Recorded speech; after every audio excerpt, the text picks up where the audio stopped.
जो 4.1 का 7th class का चैप्टर है, इसमें आपको बताना है क्या ये इक्वेशन सेटिस्फाई करती है आपको। अगर सेटिस्फाई करती है तो आपको यस लिखना है, अगर नहीं करती है तो नो लिखना है। अब कैसे हम चेक करेंगे, देखो x की जगह पे उसने 3 दिया है तो x की जगह पे आप 3 लिखोगे प्लस में 3।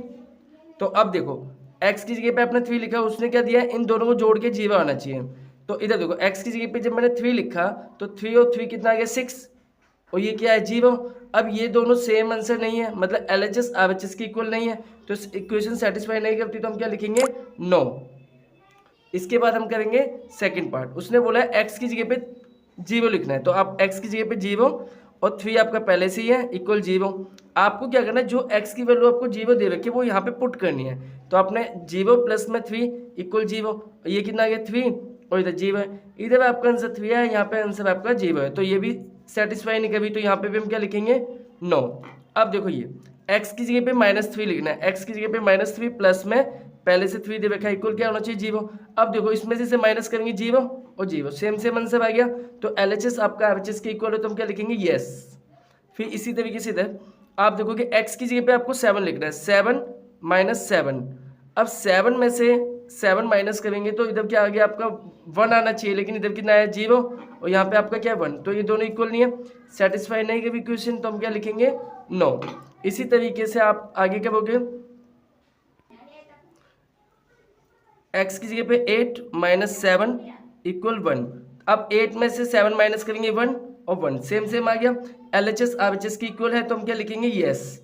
फिर इसके बाद हम इसे करेंगे 5x और ये 25 है, x की जगह 0 लिखो, तो x इंटू में 0, 5 इंटू में 0 लिखेंगे, ये कितना 25, 0 को किसी से भी मल्टीप्लाई करते कितना आता है 0, तो 25 दोनों सेम नहीं है, तो हम क्या लिखेंगे नो। क्या लिखेंगे नो। अब इधर देखो इस आगे इधर कर देते हैं, कितना दिया 5x और 25, x की जगह पे हमें क्या लिखना है 5, तो x की जगह पे 5 लिखेंगे और 25, तो ये कितना आ गया 25 इक्वल 25, दोनों सेम आ गया, LHS बराबर RHS है, तो हम क्या लिखेंगे यस। अब इधर देखो m/3 इक्वल 2 है, m की जगह पे -6 लिखना है, तो -6 लिखोगे आप अपॉन में 3 और ये आपका 2, तो इसको इससे काटेंगे माइनस का 2 और ये प्लस का 2, तो LHS RHS की इक्वल नहीं है, तो हम क्या लिखेंगे नो। फिर आपका आगे है m/3 और इधर कितना आपका 2, m की जगह पे 0 पुट करना है, तो 0 को 3 से डिवाइड करोगे तो भाई कुछ नहीं आएगा 0 ही आएगा, और इधर क्या है 2, दोनों सेम आंसर नहीं है, LHS RHS की इक्वल नहीं है, तो हम क्या लिखेंगे नो। अब लास्ट क्वेश्चन है हमारा m/3 इक्वल टू, m की जगह पे उसने कितना दिया 6, तो 6/3 इक्वल टू, इसको इससे काटेंगे कितना है 2 इक्वल टू LHS RHS के इक्वल है, तो क्या लिखेंगे यस। क्या हो गया आपका आंसर, दिखानी होगा आंसर। जो 4.1 का क्वेश्चन नंबर सेकंड है, जैसे हमने फर्स्ट किया था वैसे हम सेकंड करेंगे।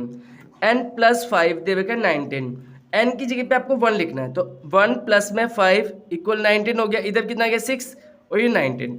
अब ये दोनों आंसर सेम नहीं है, तो अब हम क्या करेंगे नो, तो ये सॉल्यूशन क्या है आपका, तो क्या लिखेंगे नो। अब इधर देखो n की जगह पे आपको 2 पुट करना है, तो 7 इंटू में -2 प्लस में 5 इक्वल 19, 7 2 जब 14 माइनस का हो जाएगा प्लस में 5 इक्वल 19, इसमें से माइनस करेंगे माइनस का 9 इक्वल 19।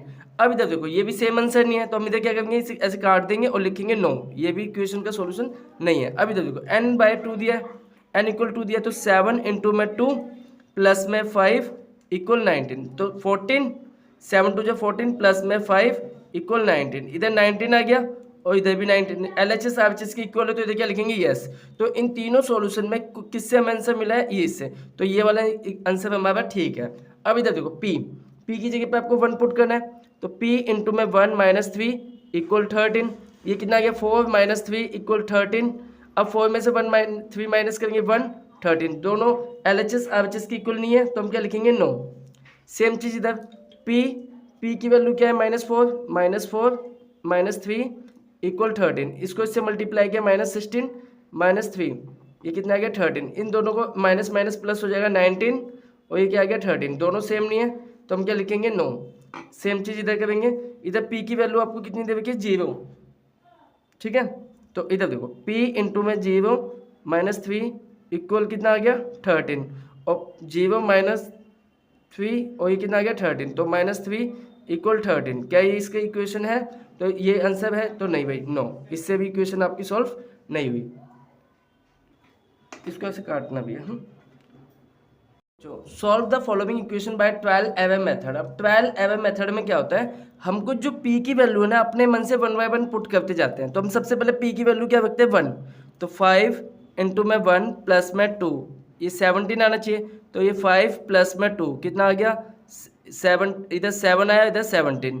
सेम आंसर नहीं है, इसका मतलब जो 1 हमने जो वैल्यू पुट किया वो सेम नहीं है, तो इसका हम लिखेंगे नो। फिर हम p की जगह पे हम क्या लिखेंगे 2, तो 5, अब जो p था उसकी जगह पे हम 2 लिखेंगे प्लस में 2 इक्वल 17। तो इधर देखो इन दोनों को मल्टीप्लाई किया 10 प्लस में 2 17, ये कितना आ गया 12 इक्वल 17। अभी भी सेम आंसर नहीं आया, तो इसका मतलब जो 2 आंसर हमने लेट किया वो भी क्या है, इसका सॉल्यूशन नहीं है। अब हम p इक्वल क्या लेंगे 3, तो p आप 5 ऐसे कैसे लिखेंगे, p की जगह पे क्या लिखेंगे 3 प्लस में 2 इक्वल 17। इन दोनों को मल्टीप्लाई कितना आ गया 15 प्लस में 2, ये 17 आ गया। इन दोनों को प्लस किया 17 इक्वल 17। तो हमने देखा LHS आपका क्या है RHS के इक्वल है, सेम सेम आंसर है, तो यस, तो इसका आंसर क्या है P3।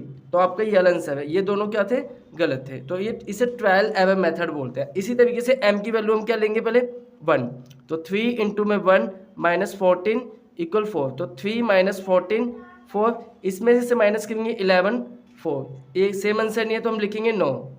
फिर दोबारा से हम m की जगह पे क्या लेते हैं 2, तो 3 इंटू में 2, m की जगह पे हमने 2 लिखा है माइनस 14 इक्वल 4, ठीक है।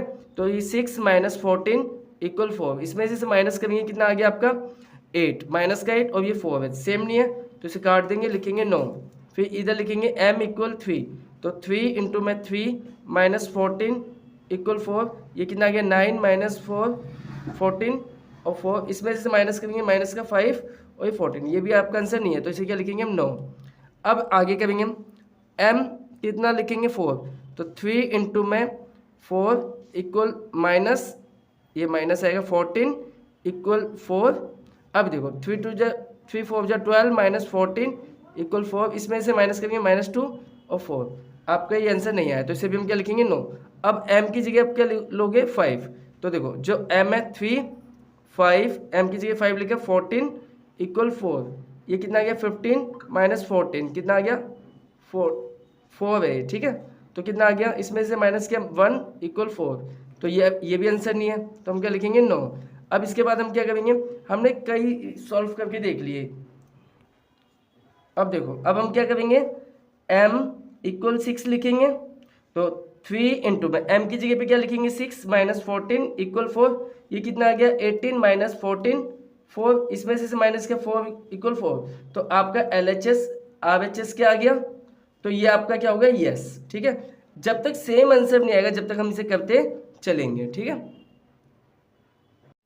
क्वेश्चन नंबर 4.1 का 7th क्लास। देखो बच्चों इसमें क्या करना है, right the equation of following statement. जो आपको स्टेटमेंट दी है आपको उसकी इक्वेशन बनानी है।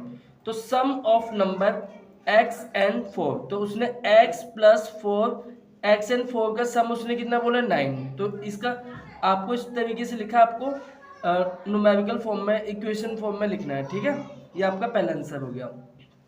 फिर उसने बोला है टू सब्ट्रैक्ट फ्रॉम y में से आपको क्या करना है 2 को सब्ट्रैक्ट करना है, तो y माइनस 2, तो आपका इज कितना है 8, ये आपका सेकंड आंसर हो गया।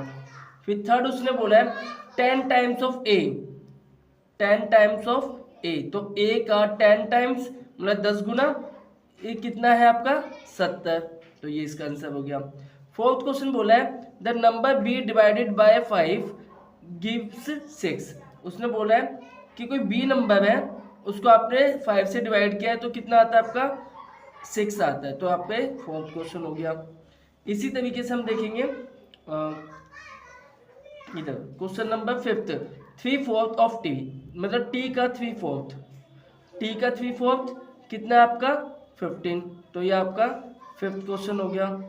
इधर बोला 7 टाइम्स ऑफ m, m का 7 टाइम्स, 6th क्वेश्चन है m का 7 टाइम्स प्लस 7 और यू गेट 77, तो ये आपका 6th क्वेश्चन हो गया। 7th बोला 1/4 ऑफ नंबर x, मतलब नंबर फोर्थ का एक्स का क्या 1/4 चाहिए, तो 1/4 एक्स का चाहिए और -4 करना है तो आपको कितना मिलेगा 4। ये आपका 7th आंसर हो गया। अब 8th क्वेश्चन देखो, 8th में क्या बोला है, if you take away 6 from 6 time Y, मतलब कि 6 टाइम वाई में से आप 6 को माइनस करते हो तो आपको कितना आता है 60। ये क्या हो गया आपका 8th क्वेश्चन हो गया। अब आप इधर नाइन्थ क्वेश्चन इधर देख लेते हैं, क्या बोला है, if you add 3 to 1/3 of Z, 1/3 Z में आपको क्या करना है 3 ऐड करना है, तो आपका आंसर कितना आता है 30। ये 9th हो गया। ये इस तरीके से आपका 4th क्वेश्चन ओ दिखा नहीं होगा, 1/3 जेड प्लस में 3, यही बोला उसने, ये किसके आपके 30 के, तो ये आपका आंसर हो गया। ठीक है, अब क्वेश्चन करेंगे हम 5th